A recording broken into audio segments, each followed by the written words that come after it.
Hello everyone, welcome to Ansarkari. In this video, we'll be continuing with the topic of ratio and proportion, and further we'll be dealing with the questions.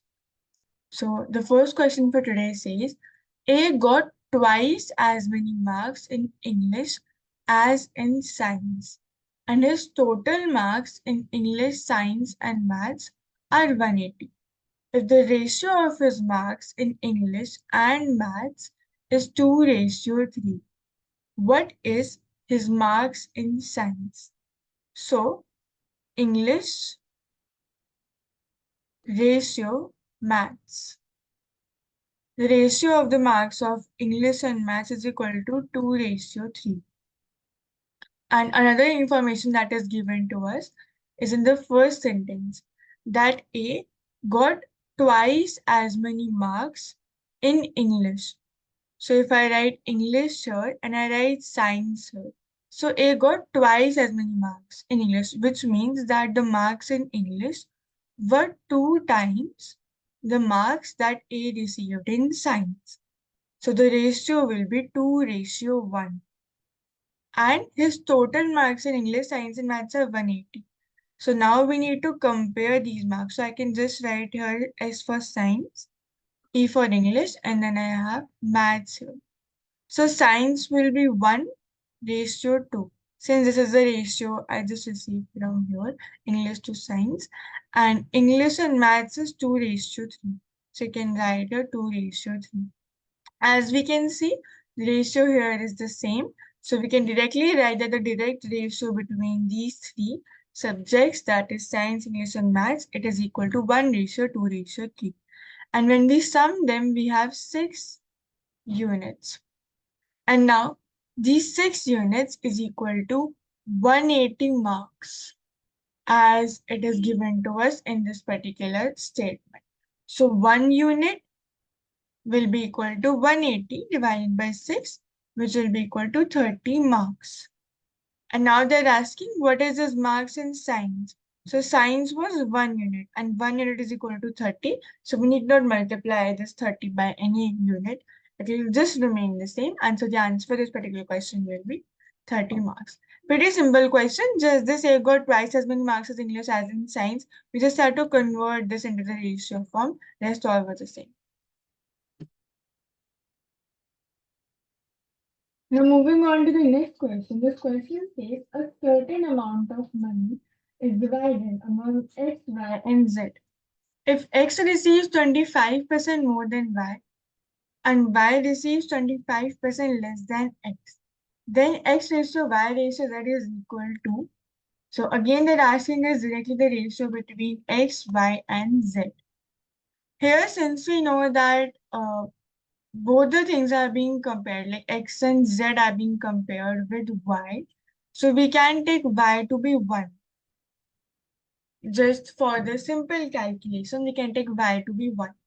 And now the question says X receives 25% more than Y, which means if Y is 1, we will add 25% of 1, that is Y, and that will be equal to the value of X, right? So here, since we're dealing with the ratios, we'll directly just compare them. So now if we cancel them, we get 1/4. And if we add, we get 5/4 times of Y, which means 1 is equal to X, which indirectly means that X is equal to 5.4 directly.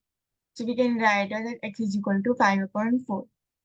Now, on comparison of Y and Z, we get that Y receives 25% less than X, which means that, suppose this is Z, we do not know what Z is, right? So, Z minus 1/4 we can write, since 25/100 is directly 1/4 of Z. Since Y receives 25% less than, that is why here we are subtracting. So this will be equal to the value of Y. Just for this here. So Z minus 25% of Z, Z minus 25% of Z is equal to the value of y. Since y is 25% less than z, so we can write here, so on subtracting this, first we'll take the LCM as 4, then on subtracting we'll get 3 upon 4.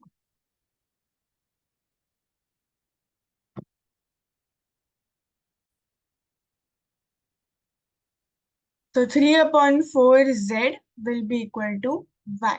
But here we do not want the value of y since we already have it. We need the value of z. Okay, what should we write instead of z? So z will be equal to 4 upon 3 y. We just shifted this particular portion here and then it will become the reciprocal, right? Basic. So z is equal to 4 upon 3y. So I write 4 upon 3. Now, as we've been dealing with these kind of questions previously as well, it is pretty basic now. We just need to remove the denominators that are present here so as to convert them to the way. So we will just multiply these particular numbers with the LCM of the denominator. The given denominators are 4 and 3. 1 we do not consider obviously. So the LCM will be equal to 12. And so we'll multiply all these numbers by 12. We multiply all these numbers because we need to keep the ratio in proportion, right? And on multiplying, we get here, see, I'll just put it quickly. So 3, we'll get 3 here, then multiply by 12, and then we'll get 4 here. So 5 3s are 15. 1 into 12 is 12, and 4 into 4 gives us 16. So the ratio between x, y, and z is 15 raised to 12 raised to 16. This will be the answer. This question is pretty good for like understanding and how do we compare even on the basis of percentage. The important thing to understand here is that here it is written 25% more than y and y is 25% less than z.